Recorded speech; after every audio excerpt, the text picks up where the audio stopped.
Che differenza c'è tra un tango e la costruzione del nostro futuro? Sospendiamo un attimo la risposta e la parcheggiamo.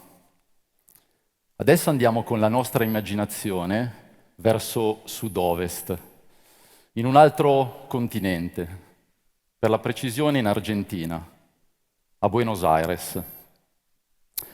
Immaginate ora di essere in una sala, in penombra, non tanto diversa da quella dove siamo oggi. Il pavimento è di legno, levigato, ma segnato dai passi di migliaia di ballerini. Poca luce, qualche abat-jour e la milonga, è la sala da ballo del tango. Possiamo quasi sentire i musicisti che iniziano ad accordare i loro strumenti, il bandoneon, il violino, perché da lì a poco inizieranno a fare i primi accordi e inizierà la melodia.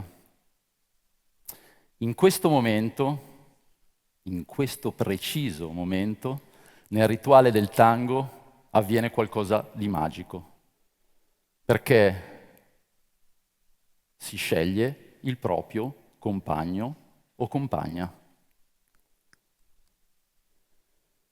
Perché nel tango non si balla con chi si conosce, ma si balla con chi ti ispira.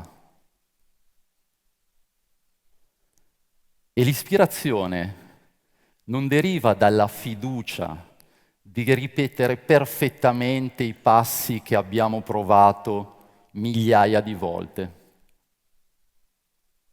ma dalla sensazione, quasi dall'adrenalina, che insieme a quel compagno o quella compagna noi gestiremo l'incertezza.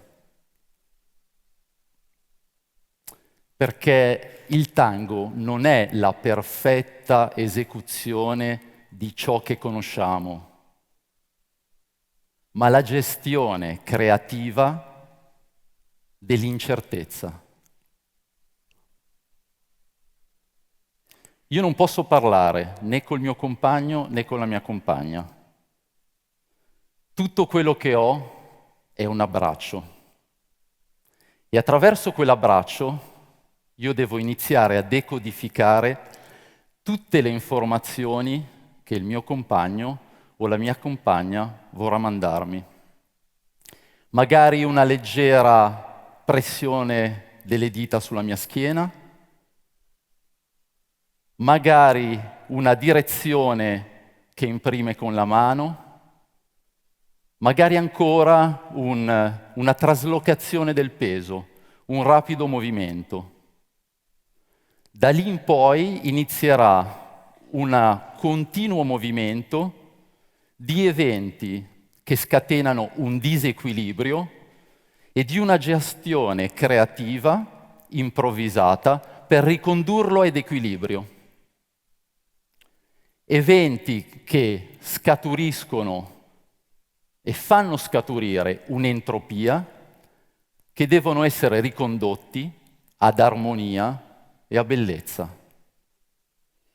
Il tango più bello è quello improvvisato maggiormente. Immaginatevi due pittori che disegnano sulla stessa tela, ma usando il pennello una alla volta.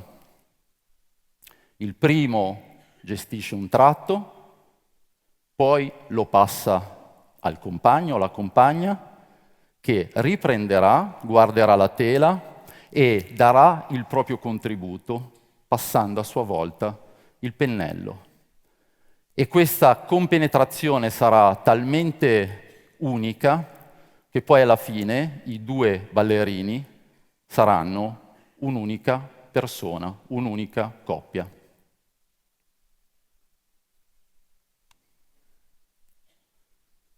Proviamo adesso a pensare che i due ballerini non siano due persone fisiche, un uomo e una donna, ma siano due versioni differenti di noi.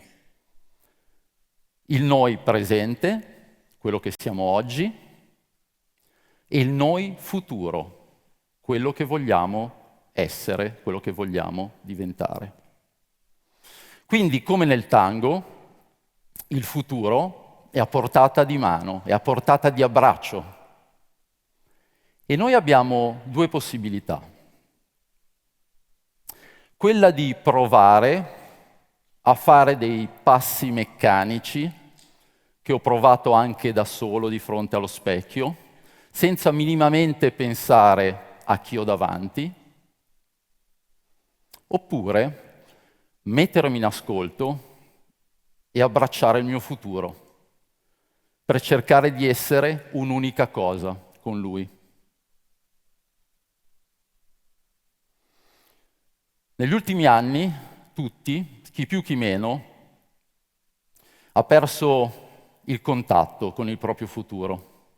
Tutti lo abbiamo fatto.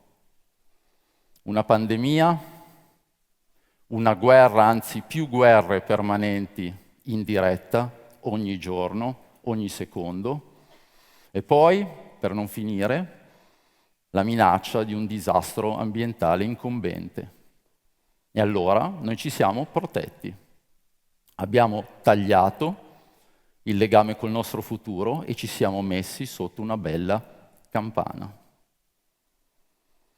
Noi dobbiamo adesso rompere quella campana e andare nella milonga.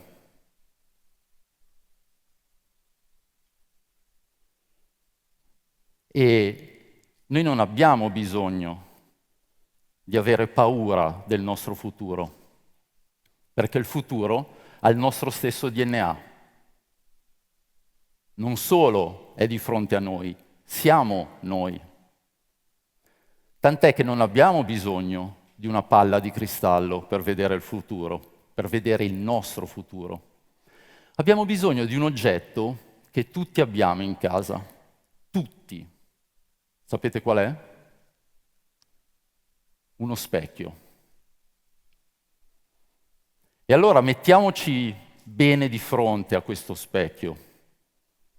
Guardiamolo negli occhi il nostro futuro. Non dobbiamo avere paura. Il nostro futuro non lo decide un laboratorio chimico a Wuhan, non lo decidono i governi, lo decidiamo noi. E allora invece di ripetere dei passi senza neanche guardare quello che mi sta intorno, apriamoci. Incespicheremo? Assolutamente sì. Faremo qualche passo sbagliato? Assolutamente sì. Ma proviamo a ballare il nostro tango.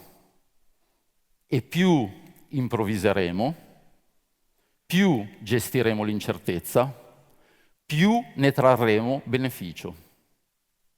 E anzi, diamo all'incertezza un altro nome: possibilità. Il futuro non è incertezza, è possibilità. Certo, la fortuna aiuta. Vivere e crescere qua a Cernobbio è diverso rispetto a vivere in qualche posto sperduto nel mondo, magari anche sotto la guerra. Ma anche in quei casi lucidiamo bene le nostre scarpe per il tango e soprattutto custodiamo anche un piccolo frammento del nostro specchio.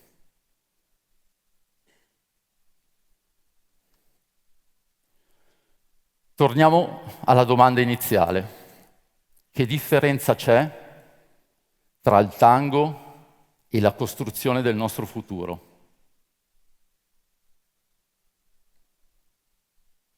A voi la risposta. Se avete dei dubbi, cercate uno specchio. Viva l'incertezza, o se volete, viva la gestione creativa della possibilità. Grazie.